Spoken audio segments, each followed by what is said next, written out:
Madame, Monsieur, bonsoir et bienvenue. Les éléphantaux de Côte d'Ivoire ne participeront pas au CHAN 2025 prévu se dérouler au Kenya, en Tanzanie et en Ouganda, prévu du 1er au 28 février 2025. Nous aurons à en parler tout à l'heure. Et puis, en second point, au titre de l'actualité sécuritaire, nous aurons analysé le communiqué réponse du chef d'état-major général des armées de Côte d'Ivoire suite aux accusations du général Tiani, président du Niger.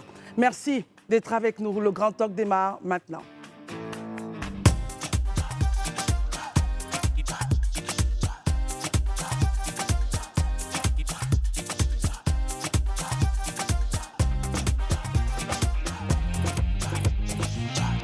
Merci d'être avec nous. Nous sommes pratiquement à la veille du dernier jour de la fin de l'année, en espérant que vous portez bien, que vous portiez bien en tout cas. Merci d'être avec nous. Ce soir, nos amis sont là pour analyser l'actualité nationale et internationale. Élisée Boloube, bonsoir. Merci d'être avec nous. Bonsoir Christelle, c'est un plaisir renouvelé de retrouver tous les téléspectateurs à qui j'adresse un coucou et que je remercie pour leur fidélité. Marius Komoé, bonsoir et merci d'être là. Merci Christelle. Nous ne pouvons que répondre à l'appel de la République et en étant toujours sur le plateau pour éclairer l'opinion publique, mais en même temps avec cette tristesse qui frappe donc à notre porte au sein de notre petite famille, avec le décès naturellement de notre vigile qui malheureusement a rendu l'âme suite à une courte maladie. Et nous voulons donc saluer sa mémoire et nous incliner donc sur la dépouille mortelle, en appelant donc sa famille à rester stoïque, car nous garderons la foi aux côtés de cette famille pour réserver, j'allais dire, donc un enterrement digne à notre défunt vigile. Merci beaucoup Marius et encore Yako. Merci. Barry, bonsoir, merci d'être là. Bonsoir Christelle, bonsoir chers frères, bonsoir chez vous et mes soutiens, mes condoléances à notre aîné Marius Komoé pour le décès de son vigile. Que Dieu lui fasse miséricorde. Amen. Merci en tout cas, Barry. Merci beaucoup. Alors, les éléphants locaux n'iront pas au CHAN. Voilà, ils ont perdu face au Burkina Faso 3-2, ce qui nous retire carrément de la liste de ceux-là qui devaient rester donc jouer au CHAN au grand bonheur des supporters ivoiriens. Nous serons à la maison pour regarder donc les autres équipes jouer. Élisée Boloube, votre commentaire vis-à-vis de cette élimination? C'est une contre-performance, hein. C'est une contre-performance et nous sommes vraiment, je dis, désolés devant cette contre-performance-là. Surtout qu'une semaine auparavant, nous l'avions emporté ici au stade Félix Houphouët-Boigny par 2-0. Face au Burkina. On se disait que le plus dur était fait. Il suffisait d'être un peu plus courageux et puis on aurait certainement eu la qualification. Mais nos jeunes gens n'ont pas été à la hauteur de la mission. Moi, je le dis ouvertement. C'est vrai que je n'ai pas suivi le match de bout en bout, mais les résumés que nous avons eu, les comptes rendus que nous avons scrutés à travers pratiquement tous les journaux qui ont fait un retour, qui nous ont fait un compte rendu de ce match-là, les éléphants n'ont pas du tout été à la hauteur. Ils ont été non seulement assez timides dans le match, laissant tout le jeu aux Burkinabés qui ne se sont pas fait prier pour revenir au score, donc à la parité de 2-2.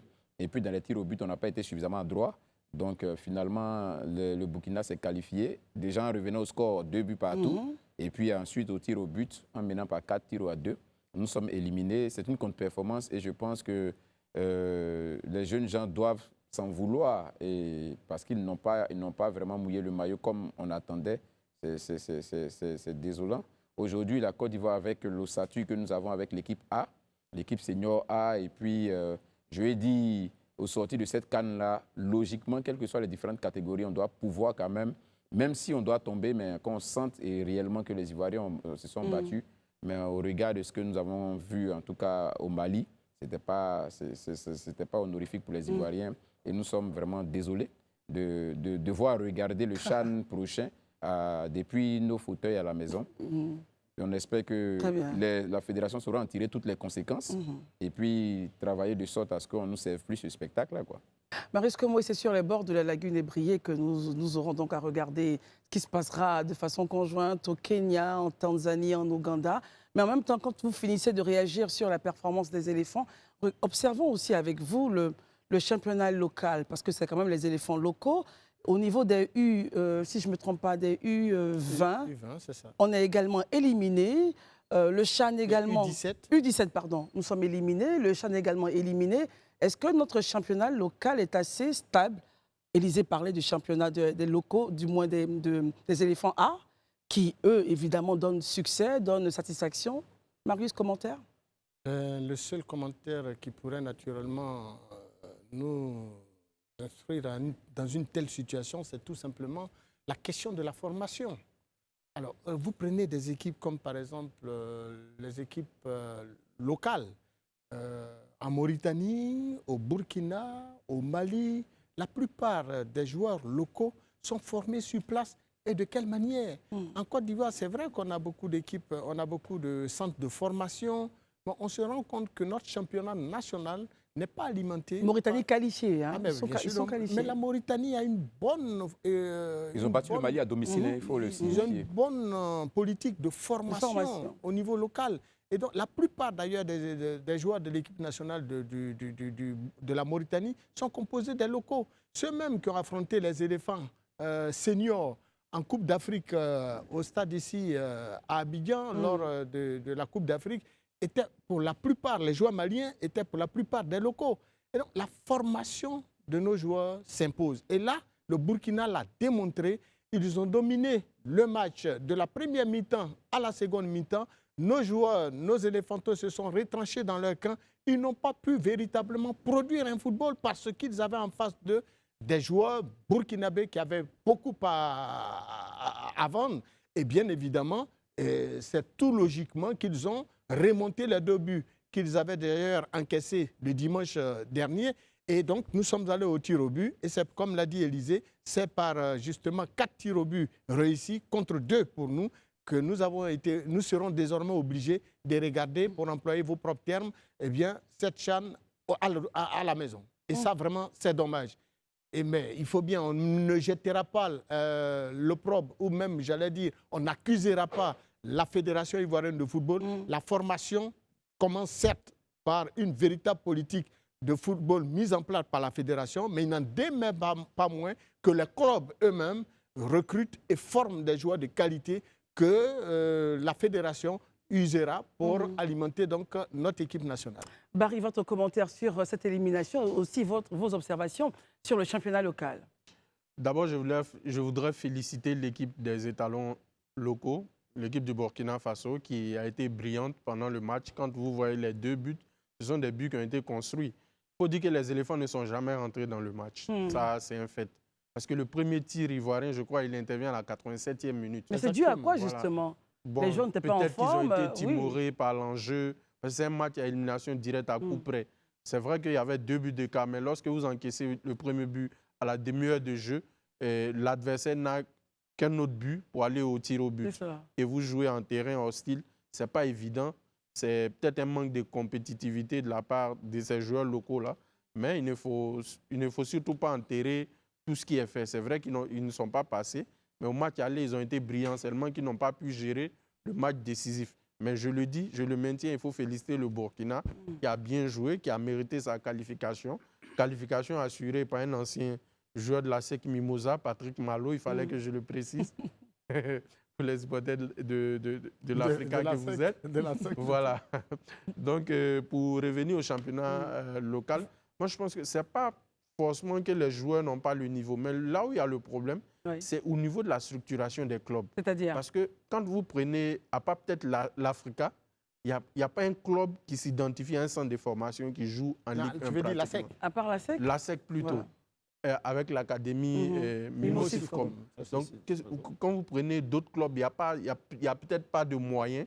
Donc, il faut copier pour moi le modèle espagnol. Le modèle espagnol, il est à succès depuis une vingtaine d'années parce que la formation, chaque club espagnol a une propre académie. Il y a une pépinière. Voilà. Il y a une pépinière au niveau des clubs. Et les joueurs qui évoluent dans ces centres de formation-là ont une trajectoire ascendante parce que si tu es performant, tu as déjà une assurance de signer ton premier contrat pro. Là, en Côte d'Ivoire, il y a des centres de formation, mais qui, pour certains centres, n'ont pas d'équipe qui évolue en Ligue 1. Ce qui fait que les agents en griffe vers eux viennent tirer les meilleures pépites pour les envoyer en Europe. Quand vous prenez un joueur comme Adingra. Vous avez vu son histoire. C'est quelqu'un qui était en Côte d'Ivoire qui n'a pas eu sa chance, qui s'est fait trimballer par un agent entre le Ghana et le Bénin. Mais il s'est retrouvé au Danemark et voici la carrière qu'il a. De son propre fait, on va dire. Voilà, oui. de son propre fait. Donc, ce qui veut dire qu'il faut des moyens.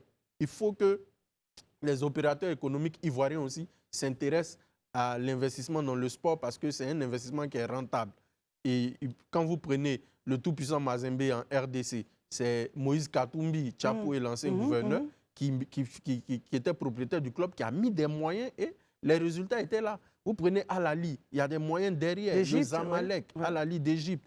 Tous ces clubs-là, ils ont des moyens. Aujourd'hui, la Côte d'Ivoire n'a pas le droit de ne pas avoir des clubs qui vont loin dans les compétitions africaines parce qu'elle est championne d'Afrique en titre. Et ce n'est pas une petite nation de football. 3 fois championne d'Afrique, ce n'est pas donné à n'importe qui. Sûr. Donc, il faut tenir le rang. Et on ne peut tenir le rang que par la formation et les moyens financiers et techniques. Herman? Moi, je pense que mes prédécesseurs l'ont dit. Hein. Déjà, bonsoir. Bonsoir. Bon, j'estime qu'aujourd'hui, plus ou moins le CHAN, qui est le reflet, le miroir de toutes les équipes qui sont les joueurs qui évoluent dans le championnat national, le CHAN, plus ou moins, aujourd'hui, les gens commencent à regarder le CHAN. Ça veut dire qu'au niveau local, on a de la bonne graine. Je ne vais pas revenir sur ce que Barry a dit et que les autres ont dit. Sauf qu'il faut aujourd'hui essayer de pousser un peu plus le financement des équipes locales. Pour vous, c'est le problème, le financement? Oui, je pense que c'est le problème de financement. Et on a un véritable problème d'arbitrage. Je préfère le dire ici. Aujourd'hui, on constate qu'au niveau de la Ligue 1 comme la Ligue 2, il y a un problème d'arbitrage. Cette question n'est pas encore bien adressée. On peut dire que les équipes font des efforts pour avancer, mais si ces questions ne sont pas adressées, c'est tout cela qui pousse les équipes. Parce que c'est lorsque tu joues à une division que tu espères monter à une autre division, ces problèmes-là. Et la FIFA aujourd'hui reconnaît que le problème d'arbitrage, c'est un problème qui est crucial, qu'il faut adresser. Au-delà de tous les financements, les défis de financement qu'il faut avoir. Voilà. Aujourd'hui, les clubs essaient de maintenir un certain cap. Il faut les encourager. On n'a pas été, moi je trouve, même si on n'a pas pu aller loin, je trouve que la Côte d'Ivoire n'a pas démérité. N'a pas été ridicule. Voilà, n'a pas été ridicule. Et il y a beaucoup de travail à faire. Nous, on constate qu'à l'équipe première, on fait souvent beaucoup appel aux équipes, aux internationaux, aux professionnels qui sont à l'international pour venir. C'est pour dire qu'il y a beaucoup de travail à faire et que les équipes nationales essaient de booster les athlètes. Il faut les encourager. Et il faut encourager le coach MS Faye et l'autre qui est Guy Romari pour envoyer toujours ces locaux-là pour venir se frotter avec les professionnels qui jouent à l'international. Ça va aider à ce que notre équipe, notre sélection au niveau national se comporte mieux.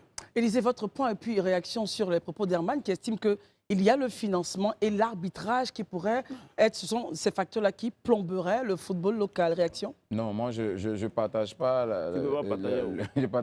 l'avis concernant l'arbitrage. Non, moi je trouve qu'il faut nous excuser. L'arbitrage, les erreurs d'arbitrage, les manquements d'arbitrage, ça existe partout dans le monde. C'est crucial chez nous. Ça existe partout dans le monde. La question d'arbitrage existe partout dans le monde. Si on est arrivé à inviter la VAR dans le football, c'est parce que justement on a constaté qu'il y a un véritable problème au niveau de l'arbitrage. Mais c'est des humains, c'est des hommes. Si on est conscient que nous, en tant qu'humains, on peut faire des erreurs, mais il faut qu'on concède aussi aux arbitres qui peuvent se tromper quelque part. Donc voilà, c'est pourquoi on a mis la VAR pour aider les arbitres désormais. Et je crois que là, j'ai eu une annonce ce matin, on nous disait que la phase retour de la Ligue 1 va être faite avec la VAR. Parce qu'on a constaté justement qu'il y a quelques manquements. Mais pour moi, ce n'est pas ça qui agit sur la performance des équipes. Non, pas du tout. La performance des équipes, là, c'est une question de travail au quotidien. Et le financement, il paraît du financement. Oui, je veux revenir sur Barry, justement. Mais les entreprises, là, ce n'est pas des philanthropes. Les entreprises ne font pas de dons. Les entreprises, là, c'est un investissement. Moi, j'investis sur cette équipe-là. Qu'est-ce que je gagne en retour? Mais une équipe qui ne peut même pas avoir de la visibilité.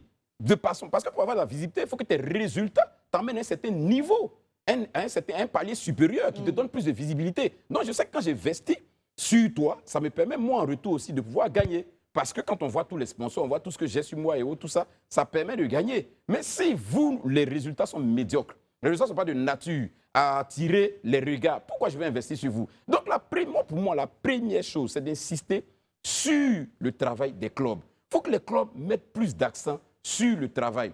Et je vais poursuivre pour dire que la fédération, sur la question du fait qu'on n'est pas d'équipe jeune, qui participent à toutes ces compétitions, ou du moins qui sont généralement éliminés, ils ne vont pas loin, Très comme c'est le tôt, cas par exemple du Sénégal, qui a une très belle équipe qui évolue. Là, ils ont un jeune de 17 ans qui vient de signer à Ouest et Barcelone, de 18 ans pratiquement. Ça, c'est le Mali. Le Mali, oui, non, le Mali, mais il y a aussi le Sénégal aussi qui a des joueurs de 17 ans qui ont signé dans plusieurs clubs. Ici en Côte Qu'un d'Ivoire, championnat de justement, jeunes, oui.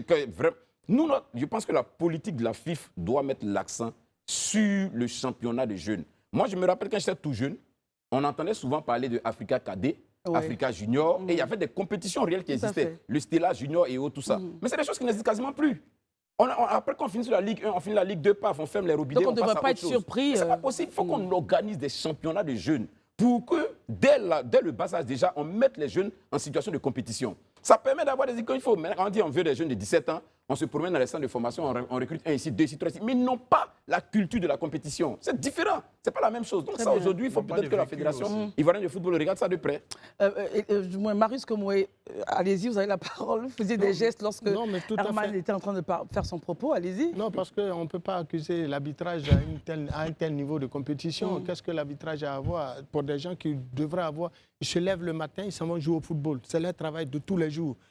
Nous parlons de formation, et puis on parle de financement. Il parlait de financement, mais rappelons à Herman que c'est plus de 100 millions que la fédération accorde au club de première division. Et dans ces 100 millions, il y a la question de la formation. Est-ce suffisant, justement, puisque vous parlez de 100 mais millions. l'argent n'a jamais suffi. Mais hier, ils gagnaient combien? Et maintenant, ils ont combien? Ils ont plus de la moitié de ce qu'ils gagnaient hier. C'est cela. Voilà, ils ont même presque plus du double de ce qu'ils gagnaient hier. On leur donnait environ 25 millions. Wow. Aujourd'hui, ils ont plus de 100 millions. Donc, ils doivent être heureux et cet argent ne devrait pas servir au président et à son bureau de gestion de son club. C'est de Est-ce l'argent qu'il sert mis à la au disposition. président ou au bureau, Marius Komoué? Vous nous dites des choses. Mais bien sûr, mais vous savez comment fonctionnent nos clubs ici. Moi, j'ai été au cœur de la campagne de la FIFA. Donc, j'ai appris beaucoup de choses. Et je peux vous dire, parce que j'étais quand même aux côtés d'un candidat et non des moindres, et je peux vous dire que quand même, il se passe tellement de choses dans nos clubs. L'argent que la FIFA met à la disposition des clubs ne sert pas véritablement aux joueurs. Les joueurs ils ne sont même pas payés. Il y en a même qui font des grèves. Enfin, certains ou bien tous les joueurs clubs, la majorité, et même les salaires qu'on indique à chaque club, les limites minimum, c'est-à-dire le minimum à payer à un joueur, n'est pas respecté dans les clubs. Alors, des joueurs qui dorment chez des parents, et très souvent même dans le salon de leurs parents, un joueur de division 1, de première division, qui dort dans le salon de ses parents. Alors, il faut respecter le football, il faut respecter les acteurs du football. Les dirigeants qui prennent nos jeunes frères, nos jeunes gens, et qui les utilisent comme des bons à rien, juste pour pouvoir s'enrichir sur leur dos. Il faut y mettre un terme. Je pense que la Fédération ivoirienne de football doit vraiment taper du poing sur la table pour que cesse cette façon de traiter ceux qui produisent du football, ceux qui produisent de l'argent. Et donc, on va dire simplement, dirigeants. Marius Komoué, qu'il y a certains joueurs qui ne sont pas dans une situation réluisante que de dire tous les joueurs. Oui, je pourrais vous le concéder si nous Oui. nous en tenons donc à la secte Mimosa qui paye bien ses joueurs, Voilà, si nous essayons nous de en tenons à relativiser. certains justement clubs qui payent bien les joueurs, mais pour la majorité des clubs en Côte d'Ivoire, sur les clubs de l'intérieur comme les clubs même qui résident à Abidjan, eh bien, les joueurs sont très mal rémunérés. Et c'est tout ceci qui expliquerait donc La performance, nos deux le manque de performance éliminations pour de la les locaux, CHAN et au niveau des U17. locaux, Très bien sûr. Herman, un point et on termine Ce avec que Marie. je voulais dire, peut-être que mes confrères ne m'ont pas bien perçu, c'est que la CHAN, c'est pour les sélections, les équipes. Le CHAN, c'est le championnat Le d'Afrique. CHAN. Voilà, donc le CHAN, c'est. J'avais même fait la c'est même pour- erreur. C'est pour les joueurs locaux. Et à ce niveau-là, c'est bien. Finalement, tu m'as rejoint quand je parlais de financement des clubs. Quand je parle de financement des clubs, ce n'est pas le montant qu'on attribue, c'est ce qu'on donne aux joueurs. Exactement. Les joueurs, Ah, là, qu'est-ce on qu'ils se gagnent, rejoint. l'athlète, ok. D'accord. Maintenant, quand je parle de l'arbitrage, ne me dites pas que vous n'êtes pas conscient que Si, au si, niveau oui. local, si aujourd'hui on fait appel à la VAR et qu'on constate que peut-être à la première phase, qu'il y a eu des problèmes, aujourd'hui on a beaucoup critiqué, je n'ai pas revenu ici, c'est la saison précédente, où il y a eu vraiment un véritable questionnement au niveau de la VAR. Toutes les plaintes, toutes les requêtes qui ont été déposées au niveau de la CAF comme de la FIFA, c'était questionnant l'arbitrage. Mais Herman, justement, comment est-ce que l'arbitrage arrive à intervenir justement dans Mais l'élimination de nos locaux? je vous explique. Aujourd'hui, on constate que c'est parce que certaines équipes n'ont pas été alertes sur les questions de plaintes, de requêtes et autres, elles sont restées dans leur division où elles devaient rester. On ne va pas revenir sur les problèmes qu'il y a eu. Aujourd'hui, on fait avec. Mais aujourd'hui, au niveau de la première division, Le problème s'est posé lorsque l'Africa et l'ISCA étaient en deuxième division. Mais au niveau de la première division, on constate tous qu'il y a des questions d'arbitrage qui sont énormes sur certains matchs. Donc, je veux dire, parce que l'arbitre, c'est lui qui décide du sort du match, finalement. Quel que soit tu ne réponds pas à la question de Christelle. Christelle, en quoi ça impacte la performance des joueurs? Parce que lorsqu'un arbitre décide que la couleur du match doit être changée et que finalement le match qui devait être un match, peut-être un match nul, ou bien un match à une victoire de l'adversaire, finalement ça revient à l'autre, ça impacte sur la prestation des joueurs, sur la prestation, et même de tout ce qui va se suivre jusqu'à la fin du championnat. Donc, je ne veux pas qu'on bascule ça. Aujourd'hui, on est conscient qu'il y a un travail à faire au niveau local. Mais il faut que la question de l'arbitrage, il faut toujours sensibiliser à ce que les gens fassent mieux au niveau de l'arbitrage. Très bien, c'est bien noté. Barry, votre point. Je comprends l'amertume du supporter de l'Africa Sport National, qui est Herman Aboua. Moi, je crois avoir forcément rattaché compris ça comme ça. Revenons au match des éléphants. Le constat, il est là. Ce n'est pas une question d'arbitrage, c'est une question de performance collective. Exactement. Je vous ai dit, en 90 minutes, la première frappe des éléphants intervient à la 87e minute. Exactement. Il y a l'état d'esprit avec lequel on aborde le match. C'est ça. Est-ce qu'ils n'ont pas développé un état d'esprit en voulant sécuriser les 2 buts? Et ce qui peut être fatal, parce que quand vous prenez le premier but, vous êtes obligé de jouer. Et l'adversaire a pris un ascendant. Et c'est ce qui a occasionné la défaite. Maintenant, on parle du football local. Tout à l'heure, quand moi je parlais d'investissement, je partais du fait que quand vous prenez par exemple le championnat tanzanien, qui nous ravit aujourd'hui nos meilleurs joueurs, c'est qu'il y a eu de telle sorte que les droits des télés ont été vendus à un prix qui a permis à chaque club de capitaliser. Je parle des droits des télé, je ne parle même pas des subventions. Et ces droits des télé-là, les responsables, que ce soit de Simba ou de Young Africans, ils ont développé une vision sportive. Celle d'abord de recruter les meilleurs joueurs des championnats locaux pour attirer à travers le spectacle. Ça, c'est une méthode de fonctionnement. Il y a d'autres, par exemple, comme Mazembe, qui après leur succès, le tout-puissant Mazembe, ont décidé de miser sur la formation. Quand vous prenez l'équipe du tout-puissant Mazembe aujourd'hui, la plupart des joueurs, à une époque, c'était pratiquement la sélection zambienne qui était à Mazembe, et certains joueurs ivoiriens. Je ne vais pas rappeler même le portier qu'on a vu tout à l'heure, Gbowo, est passé par le tout-puissant Mazembe, Assalé, Roger et autres. Aujourd'hui, la base de Mazembe est purement congolaise parce qu'ils ont décidé de miser sur la formation. La formation, ce n'est pas seulement les primes des matchs, c'est aussi le cadre de vie dans lequel les joueurs évoluent. C'est ce que je disais. Tout à l'heure, le grand frère Marius a évoqué des joueurs qui dormiraient chez leurs parents. Mais c'est certains joueurs, on va dire. Mais là, ils sont les plus nombreux. Oui. Qui est bien construit. On a les chiffres, Marius, avec vous. Je dis qu'on peut même loger les joueurs. Mais si aussi les salaires augmentent, par exemple, à Mazembe, vous verrez des joueurs qui touchent pratiquement 5 millions de dollars l'année. Donc, c'est des professionnels. Donc, c'est tout un environnement. Voilà, il y a un environnement qui permet, quand vous prenez les stades, le stade national de Dar es Salaam, un derby Yanga contre Simba, c'est 60 000 places. On a connu ça en Côte d'Ivoire. Moi, quand j'étais petit à SEC Africa, le stade Félix Houphouët-Boigny faisait guichet fermé. 45 000 personnes. Donc, aujourd'hui, on peut le faire. Il y a le stade Alassane Ouattara de Bimpe. Pourquoi un derby ne peut pas remplir ce stade-là? La billetterie va permettre au stade de fonctionner. Donc, c'est une politique d'ensemble, en fait. Très bien, très bien. Je pense que cette élimination, justement, permettra à la fédération de regarder, de tirer donc toutes les bonnes leçons pour remonter notre championnat local, parce que nous savons que nous avons des talents dans ce championnat-là. Même notre coach, il n'est pas nul. Ndri Romaric, c'est un très bon coach. Et il a quand même fait quelques beaux jours d'un club ivoirien qu'il a amené. Et des éléphants de Côte d'Ivoire. Voilà, il a fait lui-même un bon football au niveau international. Ce n'est pas quelqu'un qui s'y connaît pas en matière de football. Très bien, Marius. Maintenant, bon, il faut voir avec la Fédé. Fédération. Oui, la fédération, bien sûr. Alors, messieurs, sortons du foot et allons justement réagir sur cette affaire de déstabilisation du Niger. Dans un communiqué en date du 28 décembre, l'état-major général des armées de Côte d'Ivoire a vigoureusement rejeté les accusations portées par le général Tiani, président du Niger, sur des accusations que la Côte d'Ivoire serait en train de préparer des choses pour déstabiliser leur pouvoir issu du putsch du 26 juillet 2023 en seul rappel. Le général de corps d'armée Lassina Doumbia, chef d'état-major des armées, a réagi dans un communiqué. Élisée Boloubeu, il était temps que la Côte d'Ivoire réagisse enfin aux allégations portées par les présidents de l'AES. Déjà, réaction, regardons le fond et la forme du communiqué avec vous, Élisée Boloubeu. Moi, je dirais qu'on regarde la nature du communiqué. Hein. Oui.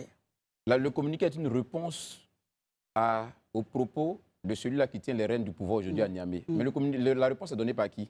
Ni par le président de la République, ni par le ministre de la Défense. Justement, pourquoi? Mais parce qu'ils pensent que ça ne vaut même pas la peine, en fait.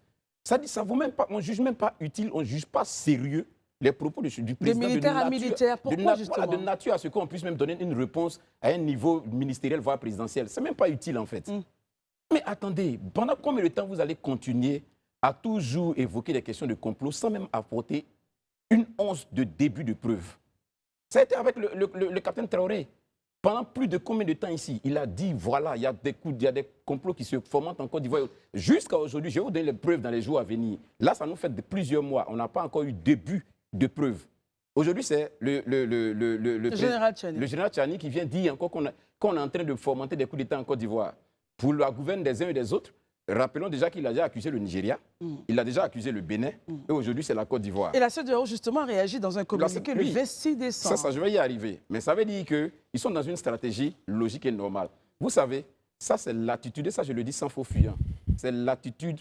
Si vous avez étudié les sciences politiques et que vous avez appris ce que c'est que le populisme, vous allez comprendre justement qu'ils sont dans cette dynamique-là. Quand on veut désorienter l'attention des populations, des problèmes cruciaux, face auxquels on n'a pas de solution, il faut les amener sur un autre champ. Et le champ tout trouvé, qui va certainement exciter les populations et orienter leur regard, c'est de dire qu'on s'apprête à nous attaquer, qu'il y a des complots qui sont en train de se préparer contre nous. Mais quand on est sérieux et qu'on dit des choses aussi graves, la logique voudrait qu'on apporte une once de preuve.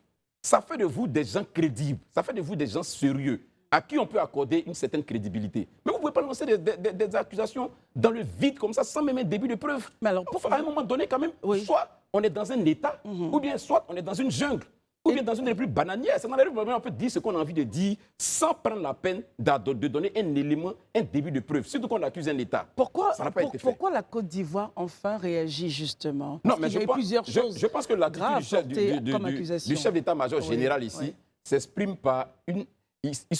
L'armée ivoirienne est exaspérée de s'entendre chaque fois accusée de fomenter des coups, d'être à la base, de fomenter des coups et autres, tout ça. C'est une manière pour le chef d'état-major général des armées de dire aux Nigériens, nous là, on est une armée sérieuse.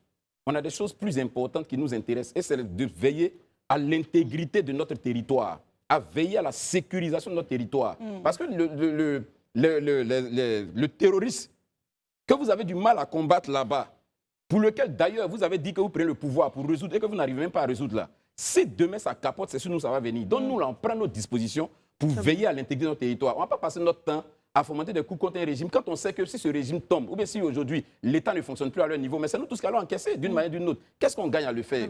Et je crois, je vais terminer par ça. Quand j'ai regardé l'interview du général Tchani, le grand oral, on va dire. Je vous assure qu'il a donné des éléments détaillés. Il aura appris qu'il y a une rencontre qui a eu lieu à tel endroit et qu'ils vont participer. Voilà ce qui s'est passé. Mais de Niamey où il est assis, il a des détails aussi pointus. Mais il n'a même pas de détails sur les terroristes qui attaquent son armée au Niger et qui sont en train de créer des massacres au Niger. Il ne peut même pas avoir, c'est-à-dire qu'il n'a pas d'éléments pour ça. De là-bas, il a des informations sur tout ce qui se passe en Côte d'Ivoire dans les moindres détails.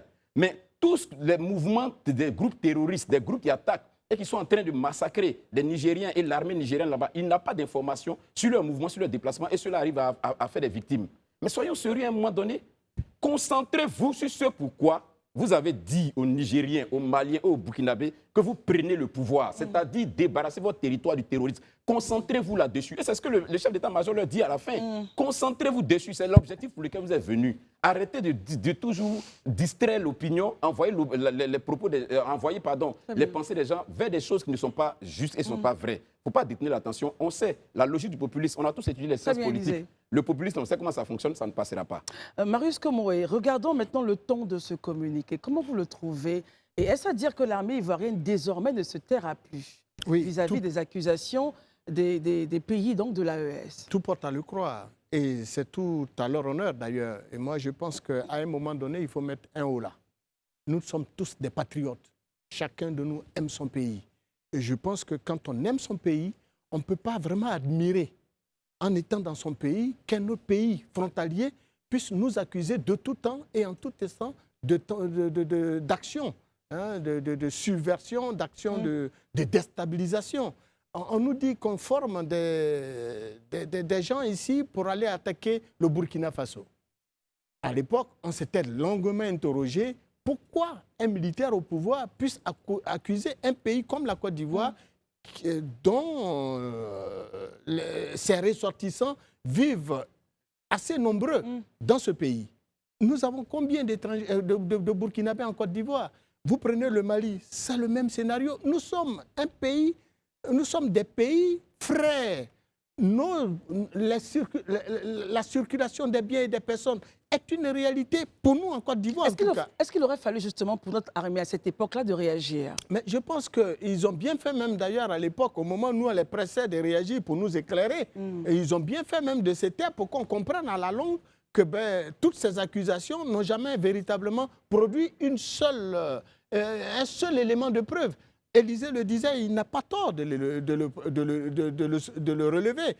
Bon, voilà qu'au Bénin, on nous soulève également le même problème en accusant le Bénin d'actions de subversion, d'actions de déstabilisation. Mais le Bénin est en train de prendre des mesures.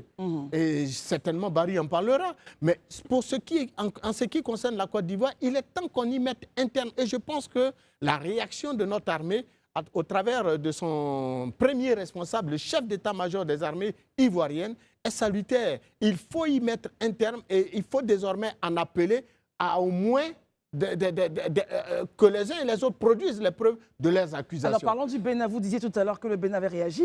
Le Bénin annonce avoir convoqué la chargée d'affaires du Niger afin d'obtenir des clarifications suite à des accusations infondées portée contre le pays. Exactement. Et donc, vous voyez, la Côte d'Ivoire devrait en faire pareil. Mais pourquoi pas? La Côte d'Ivoire pourrait naturellement en appeler donc, à convoquer donc l'ambassadeur du Burkina en Côte d'Ivoire pour en savoir plus. Du Niger. Du Niger en Côte d'Ivoire, ça aurait pu être aussi également du Burkina, puisque le Burkina nous avait accusé à cette époque-là, plusieurs fois de déstabilisation de son territoire. Donc il faut finalement mettre un terme. Nous voulons vivre en bonne intelligence avec nos frères nigériens, avec nos frères. C'est quand même 700 à 800 Nigériens sur le territoire ivoirien. À ce jour. Près de 1000 Ivoiriens, Nigériens sur le territoire ivoirien. On peut pas... Pardon? 700 000. 700 000, mais on parle de 1000 maintenant. Hein, les chiffres nigériens. Non, ils sont plus de 700 000. Ils sont plus de 700 000. Ils sont aujourd'hui plus de 1000. Et donc, vraiment, nous avons une bonne population nigérienne dans notre pays qui vivent en bonne intelligence avec les Ivoiriens. Nous les aimons, ils nous aiment. Nous aimons les Burkinabés, ils nous aiment. Des Ivoiriens sont mariés à des Burkinabés sont mariés à des Ivoiriens. Et c'est le bonheur de l'Afrique de l'Ouest. Alors, il faut arrêter ces genres d'accusations qui ne produisent aucun effet, qui ne font pas avancer justement la lutte contre le terrorisme. Il faut aujourd'hui mettre un terme au terrorisme au Burkina, au Mali, au Niger. Il faut plutôt chercher à organiser des élections pour céder le pouvoir à des civils et l'armée retournera dans les casernes. C'est aussi simple. L'armée ne va pas s'éterniser au pouvoir dans ces différents pays. Barry, dans son propos, le chef d'état-major, en chute de son propos, dit qu'elle demande donc en conséquence que les autorités militaires nigériennes se focalisent sur leurs objectifs sécuritaires qui, malheureusement, sont pour l'heure loin d'être atteints. Barry. Bon, déjà, avant que je n'analyse le communiqué, je voudrais rappeler aux uns et aux autres cette théorie-là même d'un auteur allemand qu'on appelle Carl Schmitt, qui est un grand théoricien de l'État. Et dans sa posture théorique, Carl Schmitt disait qu'un État, pour asseoir sa légitimité, a besoin d'ennemis au sein de sa sphère. Et c'est l'appel, la lutte contre cet ennemi-là qui assure l'équilibre de la nation. Je pense que quand j'analyse les postures des chefs d'État de l'AES depuis leur prise de pouvoir, c'est dans une logique de Carl Schmitt qu'ils s'inscrivent.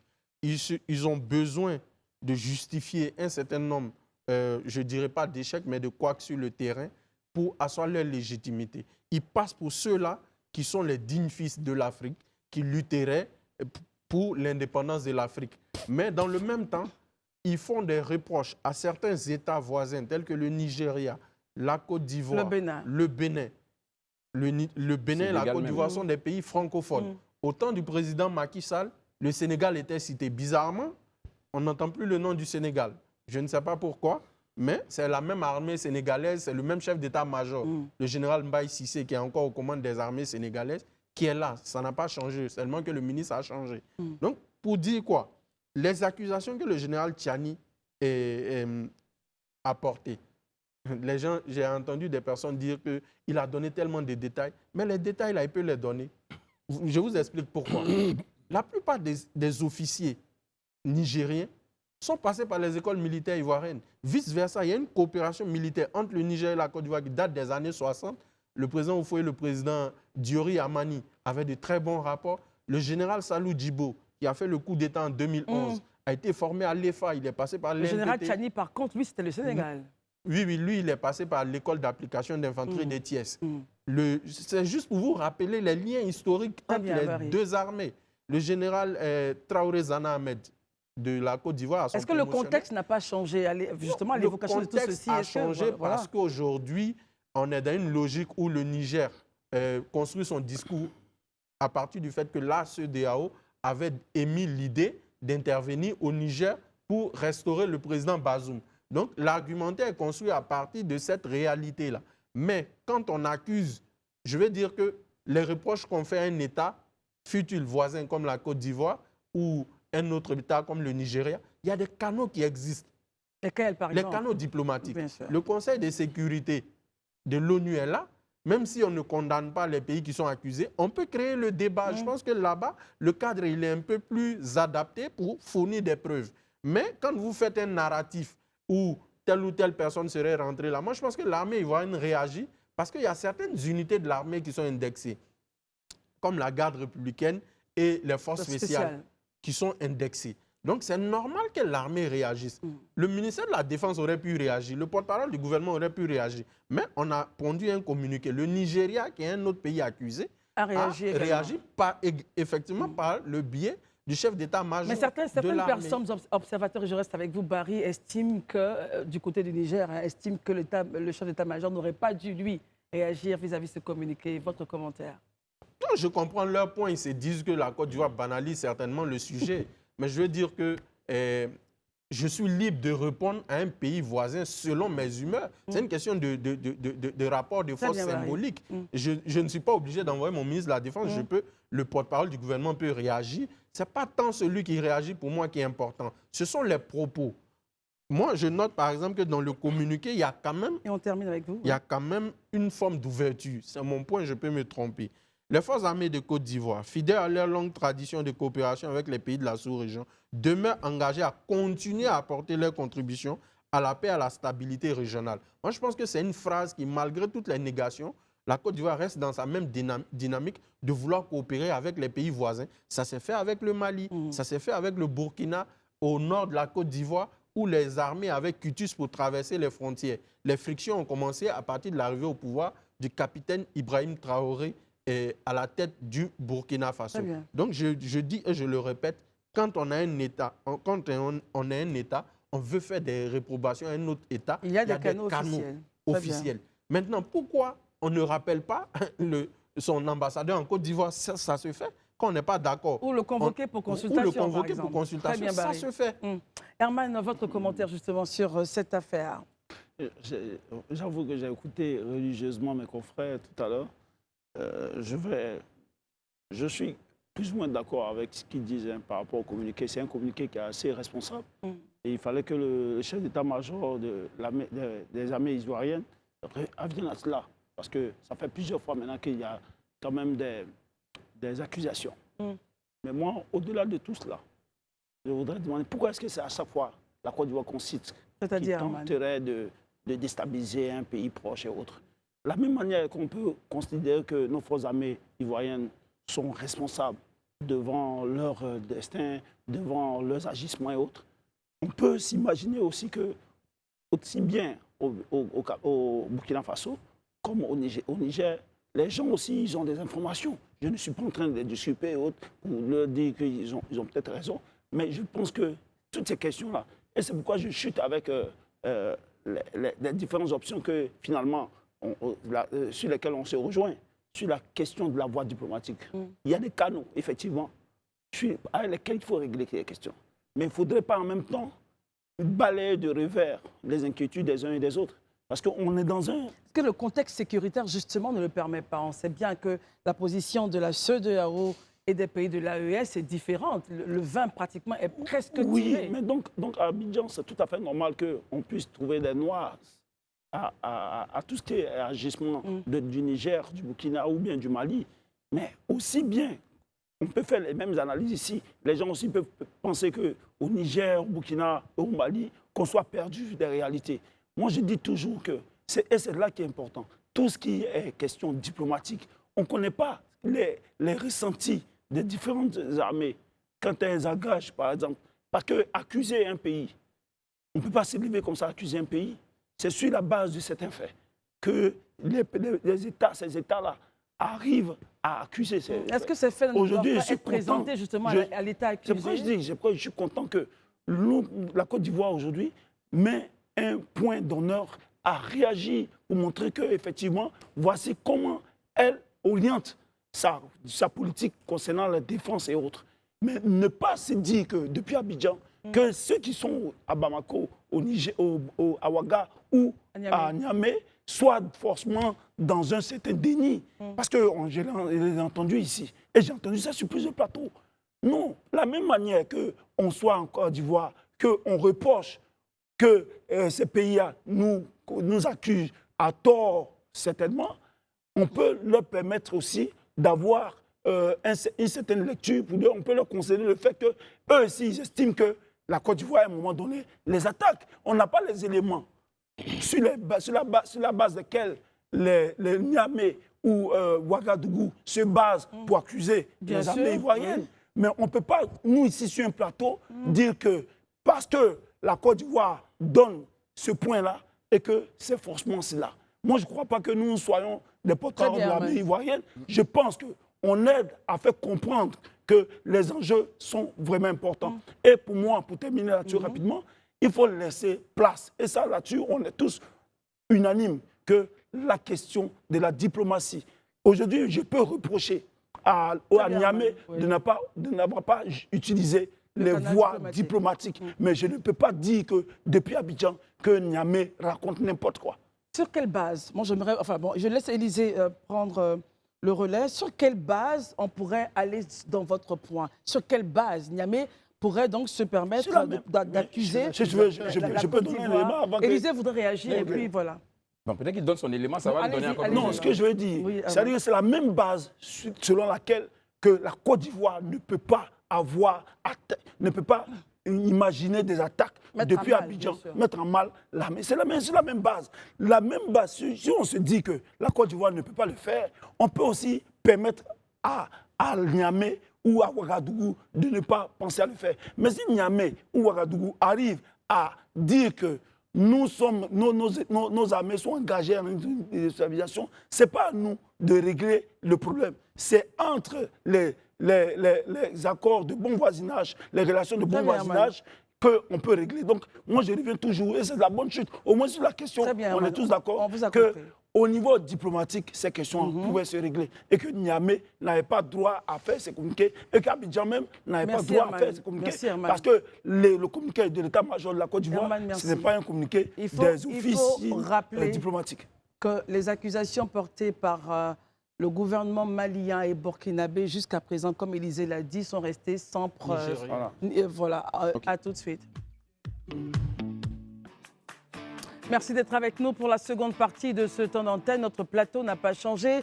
Élysée, Marius, Dr Barry, Herman sont toujours présents. Le général de division, Lassina Doumbia, chef d'état-major général des armées ivoirienne, a rejeté samedi dans un communiqué les propos du général Tiani, président du Niger, chef de la junte au pouvoir, qui accuse les forces armées ivoiriennes de contribuer à la formation militaire de prétendus irrédentistes nigériens réfugiés en Côte d'Ivoire en vue de déstabiliser leur pouvoir, donc issu du putsch organisé le 26 juillet 2023. Il dit, et je cite, « La gravité des accusations portées, le média et la personnalité de l'orateur commandent une mise au point afin de dissiper les doutes. que pourrait susciter une succession de contre-vérités, indiquait le général de corps d'armée Lassina Doumbia, chef d'état-major général des armées. Justement, nous en débattions, Herman donnait son point de vue et avant le journal, Élysée demandait la parole. Herman estimait que, attention, selon les pays de l'AES accusent à chaque fois la Côte d'Ivoire, qu'il faudrait regarder aussi là-dedans. On a essayé donc d'éluder la question et on est allé au journal et vous demandiez la parole. Élysée, réaction. Ok. Déjà, sur la question du fait que c'est la Côte d'Ivoire qu'on accuse toujours, je pense déjà qu'il faut peut-être éclairer la lanterne d'Herman. Parce que là, il y a la CEDEAO qui a produit un communiqué. Peut-être qu'il ne suit pas tous les communiqués qui se passent ou les interventions des différents responsables des juntes au Mali, au Burkina, au Niger. Mais ce n'est pas la Côte d'Ivoire seule qu'ils accusent. Ils ont même accusé le Bénin. Ils ont même rompu des relations avec le Bénin. Ils ont accusé le Bénin d'avoir des bases militaires où ils s'entraînent pour venir les attaquer. Ils ont même accusé le Nigeria. Ils ont même accusé le Sénégal à l'époque. Donc c'est pour vous dire qu'en réalité, aujourd'hui, ils accusent pratiquement tous les pays qui savent sont les pays phares au niveau de la CEDEAO. Mais ça s'explique, j'ai dit tout à l'heure. On n'a même pas besoin d'avoir un PhD pour ça. Lisez juste les documents de sciences politiques. Vous allez comprendre ce qu'on appelle le populisme. Comment ça se construit, comment la théorie s'élabore et ce à quoi la finalité. Et vous comprendrez que le populisme, et je répète, sa manière de réagir, c'est quoi? Désintéresser l'opinion de la réalité des faits vers un sujet autre pour éviter justement que l'opinion s'intéresse à ce pourquoi on a dit prendre les armes. Je répète et je dis toujours, et je suis d'avis avec le chef d'état-major, quand vous prenez le pouvoir là, ce n'est pas parce que la CEDEAO était votre ennemi. Quand vous prenez le pouvoir, le motif qui a été évoqué, c'était de ramener la stabilité dans votre pays contre des groupements terroristes djihadistes qui étaient très bien identifiés d'ailleurs. D'où vient-il qu'aujourd'hui, ceux-là sont abandonnés et c'est la CEDEAO qui devient l'ennemi numéro 1. Mais parce que justement, il y a un agenda qui est caché. Tous veulent conserver le pouvoir pour eux. L'agenda justement des différentes mais bien sûr, des jeunes, parce qu'elles savent justement que la manière dont elles sont arrivées là, en réalité, si la situation se normalise, si éventuellement on veut faire de la lumière dans tout ce qui s'est passé, ben, elles ne seront forcément pas clean. Ça, c'est déjà une de la première chose. Mais je veux revenir même sur les détails donnés dans le communiqué, pardon, dans l'interview du général Tchani. Mais peut-être d'autres ne savent pas. Mais le général Tchani, Abdraman Tchani, a fait partie du contingent de l'ONU ici à Abidjan. Peut-être que les gens ne savent pas. Donc, il sait de quoi il parle. Il connaît les lieux dont il évoque là. Il a entendu parler, il a vécu en Côte d'Ivoire, le général Tchani, à la mission des Nations Unies. Voilà. Donc, ce n'est pas nouveau pour lui, c'est des choses qu'il sait. Je dis et je répète, quand on a une responsabilité à un tel niveau, au niveau de l'État, on ne parle pas comme un chroniqueur qui s'appelle Élysée Bolibé sur un plateau. Quand on commence à parler, on a l'obligation de faire suivre ses propos d'éléments justificatifs. Ça vous rend crédible. Sinon, tout ce que vous dites là, ça ne fait pas sérieux. Surtout quand c'est des accusations d'une telle portée. Je le répète et je le dis simplement. Aujourd'hui, Herman Antey dit, mais il y a des canaux diplomatiques qu'on doit... Mais les canaux diplomatiques, qui les a perdus? Moi, je veux qu'on fasse la genèse de l'histoire. Même quand le Burkina nous a accusés, qui a été la première, ou bien la première partie à engager le dialogue, à même solliciter une rencontre? Notre ministre de la Défense a accepté de traverser le territoire ivoirien, rentrer au Burkina, faire réunion au Burkina. Mais pourquoi? À un moment donné, quand même, il faut qu'on ait la lucidité. Moi, je dis et je répète. Pour la question où il a dit, par exemple, que mais pourquoi toujours, ou bien les gens ne peuvent pas se lever pour accuser. Mais je vais vous rappeler l'histoire. L'uranium enrichi en Syrie, ou bien en Iran. En Irak. En Irak. Quel est le résultat aujourd'hui? L'information a été donnée par les États-Unis. Ça a suscité, ça a été le motif pour lequel on a attaqué Saddam Hussein. Quand on a fini dans les Saddam Hussein, ça a été quoi le motif? On a tous vu, ça a été quoi cet exemple-là, justement, mais je veux dire, quand on veut noyer son chien, quand on veut tuer son chien, on l'accuse de rage. Ça veut dire qu'on peut se donner tous les motifs justement pour atteindre un objectif. Je vous parle des États-Unis qui ont des satellites dans le ciel et qui, de leur position, peuvent vous voir, vous et moi actuellement dans le studio, qui ont dit qu'en Irak, là, il y avait l'uranium enrichi. Et ils sont partis combattre. Pour ça, ils ont enlevé Saddam Hussein. Mais la vérité est sortie au final. Est-ce que c'était vrai? Mais c'était un motif qu'il fallait donner pour pouvoir amener une action. Donc, je veux sur ça rassurer Herman pour dire que si les gens veulent raconter n'importe quoi dans le but de pouvoir réaliser un projet, un objectif, ils vont le faire. Parce que l'objectif derrière, comme je le dis, c'est de pouvoir détourner l'attention de l'opinion publique vers des choses ou bien pour lesquelles ils sont venus. C'est tout. Il n'y a même pas trois raisons, en fait. C'est juste ça. Mais nous, aujourd'hui, l'état-major décide de répondre, le chef d'état-major décide de répondre. Moi, je vais dire, je vais rappeler, excusez-moi 30 secondes, s'il vous plaît. Accordez-moi juste ça. Peut-être que les gens ne savent pas qui a signé le truc de l'état-major. Ils ne savent pas, peut-être. Les gens ne savent pas qui est le général Doumbia Lassina. Oui. Mais permettez qu'on rappelle un peu qui est le général Doumbia Lassina. Allez-y. Je vais vous commencer juste à bio à partir de 1991. Parce que les gens, ils pensent que les gens sont arrivés à la tête de l'armée de façon improvise. Ils ne savent pas la carrière des gens. Ils ne savent pas le vécu. Ils ne connaissent pas le background des gens. Il faut apprendre à respecter vos autorités. C'est aussi important que ça. Le général Doumbia Lassina, comme je vous l'ai dit, je vais juste sur la base de 1991. Oui. Ses fonctions occupées. 1991 à 1996, il est commandant de l'unité 1er bataillon d'infanterie d'Akwedo. 1996-98, il est commandant de brigade des élèves officiers d'actifs, École des forces armées de Bouaké. 1998 à 2000, il est chef du bureau instruction, École nationale des sous-officiers d'actifs, Bouaké, NSOA. 2000-2002, il est chef des opérations, zone opérationnelle Ouest Giglo, quand il y a eu la crise. Quand il y a eu la crise, quand il y a eu la rébellion. 2002-2005, il est commandant des groupements tactiques, comme théâtre. 2005-2009, il est préfet du département de Toulepleu, gouvernorat militaire. Quand Gbagbo a nommé les préfets militaires, c'est lui qui est le préfet militaire à Toulepleu. Et ceux qui savent les combats, comment les combats étaient violents à Toulepleu, savent quelle était la bravoure de ce général-là. 2009-2011, il est commandant du 1er bataillon d'infanterie d'Akwedo. Et à compter du 1er juillet 2011, il est commandant des forces spéciales. La première unité des forces spéciales mise en place en Côte d'Ivoire, c'est lui qu'on a désigné comme commandant. Donc on se rend bien compte que... Ce n'était pas un proche de M. Ouattara. Mais quand le président Ouattara a pris le pouvoir, la première unité des forces spéciales qu'on a créée en Côte d'Ivoire, c'est lui qu'on a mis à la tête. Et il a été chef d'état-major adjoint avant de devenir chef d'état-major. Mais c'est quelqu'un de sérieux. Il ne peut pas se lever et dire des choses parce qu'il a envie de dire. Mais c'est parce qu'à un moment donné, il a estimé que trop était trop. Il faut qu'on interpelle les uns et les autres. Le général Tchani, il est général de brigade. Le général Doumbia, il est général de corps d'armée. Et puis, il n'a pas usurpé ses galons, il n'a pas usurpé ses étoiles. On fera la différence. Non. On fera la différence justement entre général de brigade, c'est 2 étoiles. Voilà, Général de brigade, c'est 2 étoiles. Général de corps d'armée, c'est 4 étoiles. Et puis, ce n'est pas des étoiles qu'il a volées. Nous tous, je vous ai cité un peu son parcours. Quand on regarde ça, on sent qu'il mérite ces 4 étoiles. Donc, ce n'est pas quelqu'un qui peut parler comme il veut. Ce n'est pas un parvenu. Donc, à un moment donné, il faut qu'on ait du respect pour nos autorités. Quand il décide de prendre la parole aujourd'hui... Quand il décide de signer un tel communiqué, il le signe en conséquence de cause et en connaissance de cause. Donc, il faut quand même qu'on ait un minimum de respect pour ce que nos autorités font. On peut ne pas aimer les autorités qui sont là. Mais à un moment donné, parce qu'on est ivoirien, on est né sur le territoire, on n'a pas choisi de naître ici, il faut qu'on ait du respect pour notre pays. C'est important. Réaction rapidement. Je suis toujours embêté lorsque les gens font des dérives, je pense, de mes propos. Je ne mets pas en doute les différents galons ou bien le mérite du général des corps armées qui dirige les états-majors de Côte d'Ivoire. Je ne mets pas en cause. Je dis simplement qu'on est dans un débat d'intellectuels. Et quand on est intellectuel, la même manière qu'on se positionne pour répondre à certaines accusations ou bien à certaines appréhensions des autres, il faudrait avoir la même posture, essayer de se mettre à la place des autres. Ce que je dis, et je ne dis même pas que la Côte d'Ivoire a accusé ou a tort ou a raison de quoi que ce soit, seulement que je veux qu'on ouvre. Aujourd'hui, on constate que le chef de l'état-major des armées ivoiriennes, de façon responsable, a produit un communiqué pour faire des précisions sur des accusations qui sont portées contre les armées ivoiriennes. Et ça, j'ai trouvé ça responsable.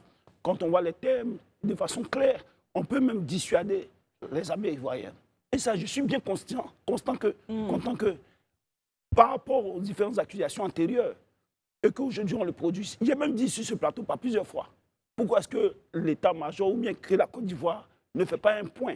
Les mêmes gens ici ont dit non, que la Côte d'Ivoire était responsable, n'a pas besoin de répondre à ces genres de choses-là. Mais lorsqu'on laisse perdurer ces genres de doutes dans l'esprit des Ivoiriens, des populations, même à l'extérieur de nos pays, ça peut compliquer les affaires. Aujourd'hui, on arrive à un point où les gens nous accusent et on répond. Ça fait maintenant 2 nations, le Burkina et la Côte d'Ivoire, sur les mêmes éléments de langage qui nous accusent, et le Niger. Tous 2 membres de l'AES. Tous 2 membres de l'AES qui nous accusent sur certains points. Ça suffit. À la même manière, quand on donne du crédit à nos forces armées, qui, de façon responsable, ne peut pas s'engager à cela. Parce qu'Élysée ne va pas me dire qu'il a mené une enquête pour savoir que les armées ivoiriennes ne sont pas forcément responsables de ça. Je suis d'accord que... Responsable de quoi, en fait? De tout ce dont on l'accuse. Je suis d'accord que par son esprit patriotique, ok. Mais moi, au-delà de l'esprit patriotique, j'ouvre. Je me dis... Vous ouvrez en disant... En disant que si les armées ivoiriennes, les armées extérieures, estiment que, par plusieurs fois, nous accusent de déstabilisation, je ne cherche pas à savoir qui a raison ou qui a peur. Il y a des canaux. Et je suis bien content qu'on revienne aux canaux de la diplomatie. Pourquoi est-ce qu'on veut me faire prendre une position comme quoi, non, les armées ivoiriennes ont forcément raison et que les armées étrangères n'ont pas raison. Ce n'est pas l'acte. Je me dis que dans un postulat de responsabilité, je reste avec la position de l'état-major.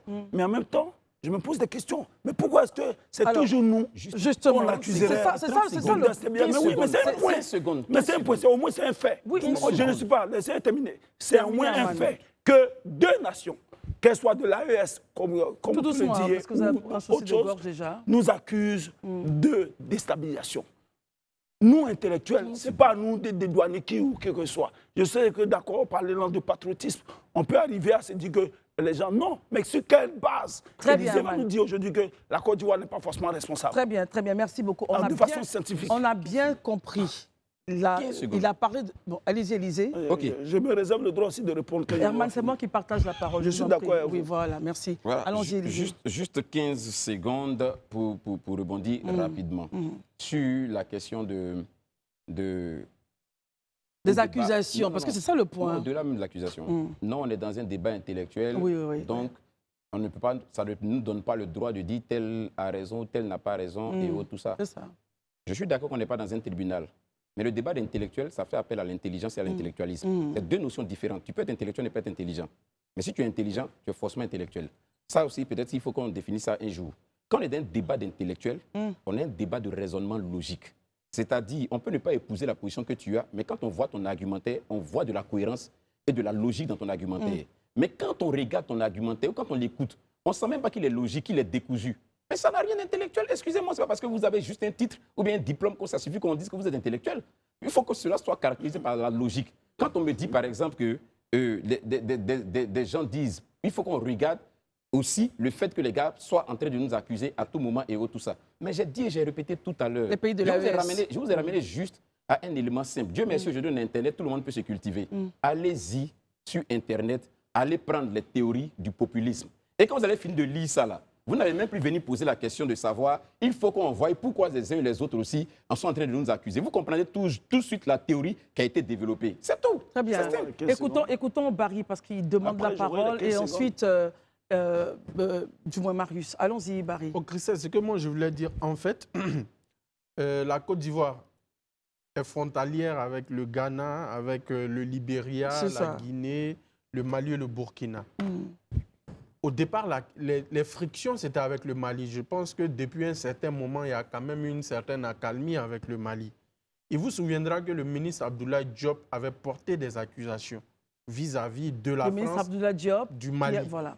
Brillant diplomate d'ailleurs, avait porté des accusations. Il avait dit qu'il allait saisir le Conseil de sécurité.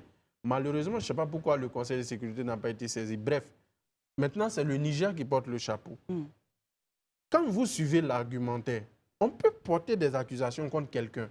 On choisit les mots. Mais quand le général Tiani traite le président Alassane Ouattara de renégat, est-ce que sur le plan diplomatique, c'est courtois? Quand le capitaine Ibrahim Traoré dit que les pays de la CEDEAO sont des valets de la France, le Nigeria à lui seul fait peut-être 10 fois le PIB de ces trois pays-là. Vous dites au président Tinubu que c'est un renégat. Ce sont des insultes portées à l'encontre des chefs d'État, des nations. Sur le plan diplomatique, ce sont des mots qu'on n'utilise pas. Non, mais ils n'ont aucune notion de diplomatie. Est-ce que vous comprenez? Donc les canaux, quand on est dans un État... Et la façon de s'exprimer, la posture. Les mots, tu peux m'accuser d'avoir fait tant. Mais quand moi, parce que je coopère avec la France, je prends l'exemple de la Côte d'Ivoire ou de la Guinée, les pays francophones, parce que je coopère avec la France, ça fait de moi un non-africain, ça fait de moi un anti-panafricain. Je suis désolé. La Côte d'Ivoire, depuis le temps du président Félix Houphouët-Boigny, c'est le pays essentiellement qui a appliqué le multiculturalisme affilié à l'Afrique. Moi, je suis devant vous. Je suis un exemple. Moi, mon père a quitté la Guinée dans les années 70 parce qu'il n'avait pas des opportunités. J'ai été à l'école ici et comme moi, en Guinée, des ministres, des officiers supérieurs, des magistrats, des opérateurs économiques ont bénéficié de ce que le président Houphouët-Boigny a fait. Et je pense que tous les chefs d'État ivoiriens, dans cette même suite-là, jamais aucun chef d'État n'a remis en cause ce point fondamental qui fait la particularité de la Côte d'Ivoire. l'africanisme en Côte d'Ivoire, ce n'est pas les discours, ce sont des faits. Donc, quand vous traitez un chef d'État, il y a le droit d'aînesse, ça c'est un d'abord. Il y a l'élégance diplomatique. Oui. Mais quand vous traitez un chef d'État de renégat, d'un contenu diplomate, excusez-moi, qui va vous prendre au sérieux?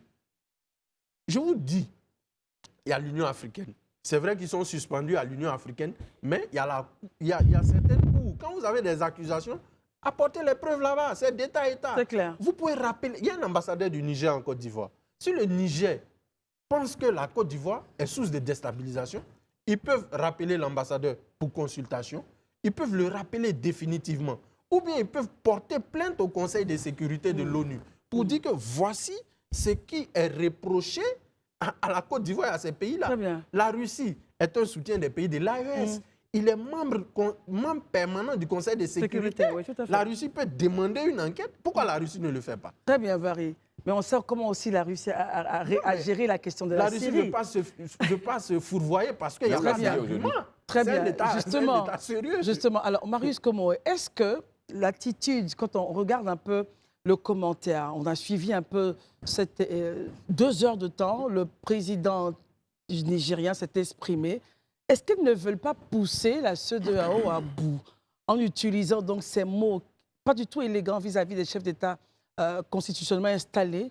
Est-ce qu'ils ne veulent pas pousser la CEDEAO à dire vos 6 mois en réalité, nous n'en voulons pas, il faut couper la poire en 2, allez-y.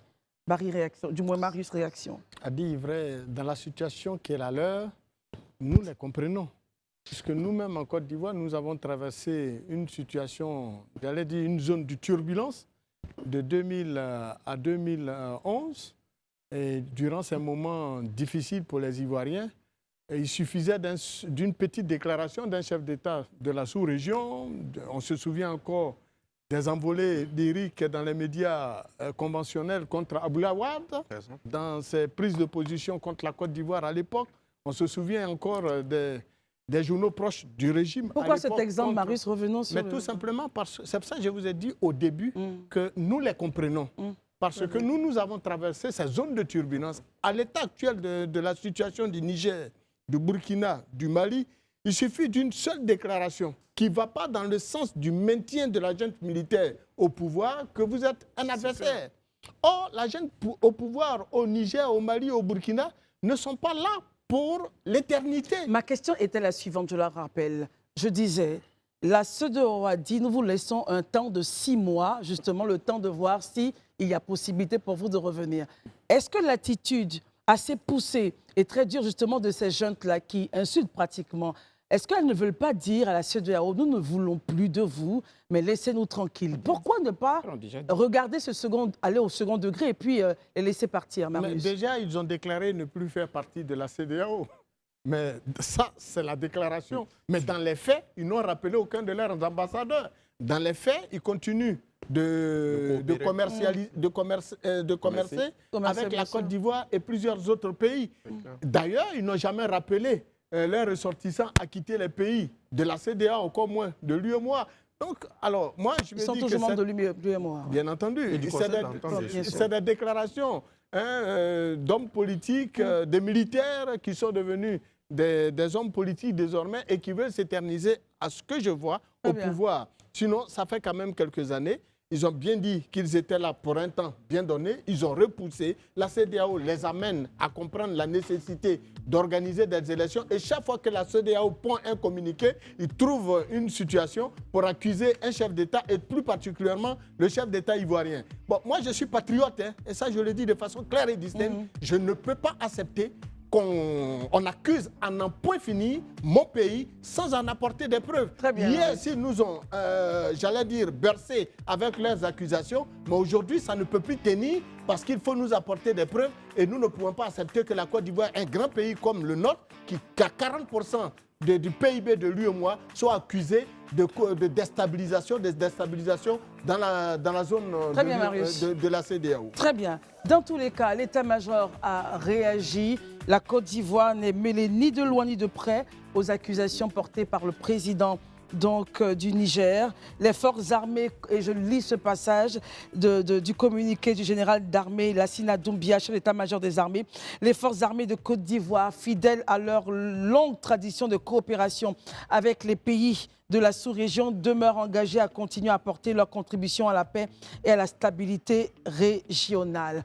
En tout cas, merci d'être venus, chers amis, partager ce plateau avec nous. Merci de nous avoir suivis. Marie, merci. Herman, Marius, Élisée. Merci de nous avoir suivis. Les programmes continuent sur la FTV. Bonsoir.